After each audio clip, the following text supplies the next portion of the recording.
এটা অনেক ইমামদের মত। এসব ইমামদের মতে যদি স্বামী নামাজি হয়, স্ত্রী বেনামাজি হয়, অথবা স্ত্রী নামাজি হয়, স্বামী বেনামাজি হয়, তাহলে তাদের মধ্যে বিবাহ বন্ধন থাকবে না, তাদের বিবাহ বৈধ হবে না, তাদের সম্পর্ক ছিন্ন হয়ে যাবে। ডেঞ্জারাস কথাবার্তা। মুসলমানদের কবরে তাদেরকে দাফন করা যাবে না, তাদের জানাজা পড়া যাবে না বেনামাজির। কথা কি বুঝতে পারতেছেন? এটা হলো অনেক ইমামদের মত। ইচ্ছাকৃত নামাজ ত্যাগ করলে ঈমান থাকবে কিনা দেখুন। ইচ্ছাকৃত জেনে শুনে ঠান্ডা মাথা যদি কেউ নামাজ না পড়ে, এই ব্যক্তি মুসলমান থাকবে নাকি কাফের হয়ে যাবে, এই নিয়ে ইমামগণের মধ্যে মতপার্থক্য আছে। অনেক ইমামদের মতে ইচ্ছাকৃত নামাজ ত্যাগ করলে সে কাফের হয়ে যায়, কারণ রাসূল করিম সাল্লাল্লাহু আলাইহি সাল্লাম বলেছেন, বাইনার রাজুলি ওয়াশ শিরকি ওয়াল কুফরি তারকুস সালাহ। একজন মানুষের সাথে শিরিক এবং কুফরের পার্থক্য হলো নামাজ ত্যাগ।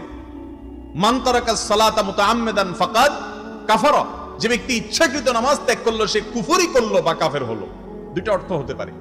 তো এই সমস্ত হাদিসের ভিত্তিতে কোরআনে কারিমে আল্লাহ তাআলা বলেছেন, ফাইন তাবু ওয়া আকামুস সালাহ ওয়া আতুজ যাকাত ফাইখওয়ানুকুম ফিদ্দীন। তারা যদি নামাজ পড়ে তাহলে তোমার ধর্মের ভাই। তাহলে এই সমস্ত আয়াত হাদিস থেকে বোঝা গেল যে ইচ্ছাকৃত নামাজ পড়ে না, সালাত ত্যাগ করে সে মুসলমান না। আমার কথা কি বুঝতে পারছেন? এটা অনেক ইমামদের মত। এসব ইমামদের মতে যদি স্বামী নামাজি হয়, স্ত্রী বেনামাজি হয়, অথবা স্ত্রী নামাজি হয়, স্বামী বেনামাজি হয়, তাহলে তাদের মধ্যে বিবাহ বন্ধন থাকবে না, তাদের বিবাহ বৈধ হবে না, তাদের সম্পর্ক ছিন্ন হয়ে যাবে। ডেঞ্জারাস কথাবার্তা।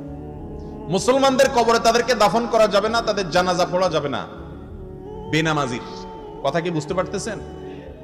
এটা হলো অনেক ইমামদের মত।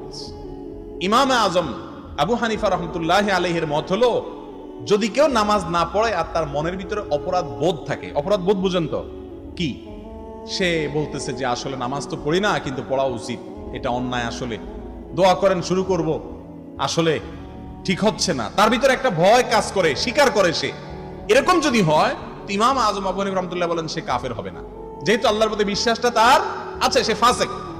আর আবু হানিফা রাহমাতুল্লাহ আলাইহির এই মতের কারণে বহু বেনামাজি বাইচে গেল আর কি। কথা কি বুঝতে পারছেন? প্রিয় ভাইরা আমার, রাসূল সাল্লাল্লাহু আলাইহি সাল্লামের যুগে যারা মসজিদে না আসতো, সাহাবীরা তাদেরকে মুসলমান মনে করতেন না। মুনাফিকরা পর্যন্ত মসজিদে এসে হাজিরা দিতে হতো, কারণ মসজিদে না আসলে মুসলমান হিসাবে গণ্য হতো না। আর আমরা তো মাশাআল্লাহ, যদি কিরে নামাজ পড়ছ না কেন, বলে নামাজ না পড়লে কি হয়েছে, ঈমান আছে। মেসওয়াক দাঁত ব্রাশ না করলে কি হয়েছে, আমার মুখ পরিষ্কার আছে।